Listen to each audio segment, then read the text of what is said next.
আজ কৌশিকী অমাবস্যা। তারাপীঠে তারা মায়ের বিশেষ পুজোর আয়োজন হয়েছে। ভোরবেলা মঙ্গল আরতি দিয়ে পুজোর সূচনা হয়।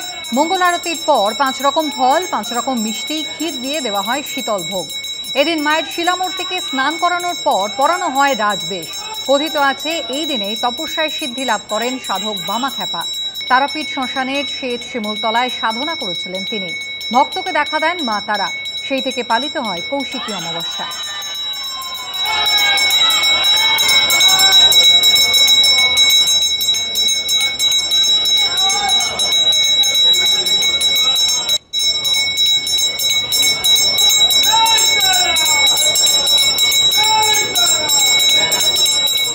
মালদার মানিকচকে গঙ্গার রিং বাঁধ ভেঙে বিপত্তি। জলের তলায় মানিকচকের ভূতনির বিস্তীর্ণ এলাকা। 20 দিন ধরে জলবন্দী প্রায় 1 লক্ষ মানুষ। পর্যাপ্ত ত্রাণ মিলছে না বলে অভিযোগ বানভাসী মানুষের। এ নিয়ে শুরু হয়েছে রাজনৈতিক চাপানুতর। মালদার জেলা শাসকের অবশ্য দাবি পর্যাপ্ত ত্রাণের ব্যবস্থা করা হয়েছে। জলের তলায় বিস্তীর্ণ এলাকা, ভেসে গেছে ঘরবাড়ি, স্কুল, প্রাথমিক স্বাস্থ্যকেন্দ্র।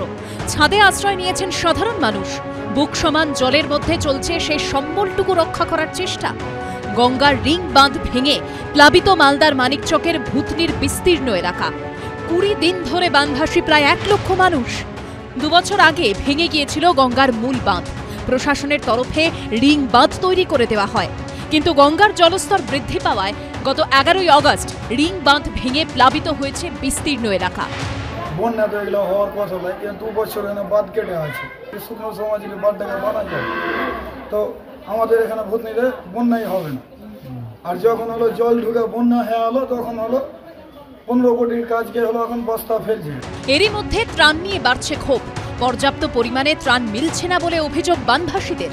ওইদিকে তো আমাদের কোনো কেউ দেখার জন্য কেউ যায়ই না, যে কোনো ওষুধের দরকার, কোনো কিছু খাবার, খিচুড়ি দিবে, শুকনা খাবার দিবে, কিছুই দেয়। এখন আমাদের গ্রামে কিছুই দেয়নি, যা দেওয়ার এখানে স্কুলেই দিচ্ছে।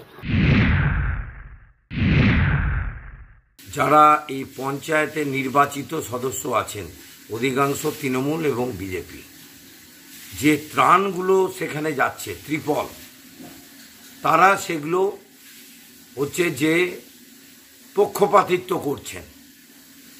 প্রকৃত বন্যাগ্রস্ত যারা, তারা কিন্তু বঞ্চিত হচ্ছেন। প্রশাসন পর্যাপ্ত পরিমাণে ত্রাণ পাঠালো, সেখানকার তৃণমূলের প্রধান, মেম্বার, জেলা পরিষদ, পঞ্চায়েত সমিতি সেখানকার ত্রাণ লুট করছে। বানভাসী সাধারণ বন্যায় দুর্গত মানুষের কাছে ত্রাণ কিন্তু পৌঁছাচ্ছে না। বিধানসভা কেন্দ্র, ওখানে 2জন বিজেপির প্রধান আছে আর একজন আমাদের পার্টির প্রধান আছে। 2জন বিজেপির প্রধান, পার্টির যা আমাদের যে তৃণমূলের প্রধান, যারা প্রধান, তাদের পর্যাপ্ত পরিমাণে মাল দিয়ে দেওয়ার পর পঞ্চায়েত সমিতির থ্রু মাল পাঠিয়ে দিচ্ছি। মেম্বার যে রাজনৈতিক দলের অ্যান্টি রাজনৈতিক দল, তাকে আমরা সঙ্গে সঙ্গে তারপরে ওদের হাতে তুলে দিতে বলছি। আমি বসে আজকে 10 দিন বা 12 দিন থেকে আমি নিজে ব্লকে বসে সবাইকে ভাগ করে দিই, সমান করে। রবিবার নৌকায় বানভাসী এলাকা পরিদর্শন করেন জেলাশাসক নিতিন সিংহানিয়া। বানভাসী মানুষের সঙ্গে কথা বলেন তিনি।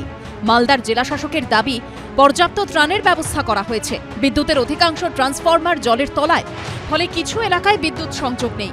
জেনারেটরের মাধ্যমে বিদ্যুৎ সরবরাহের ব্যবস্থা করা হয়েছে। করুণাময় সিংহর রিপোর্ট, এবিপি আনন্দ, মালদা।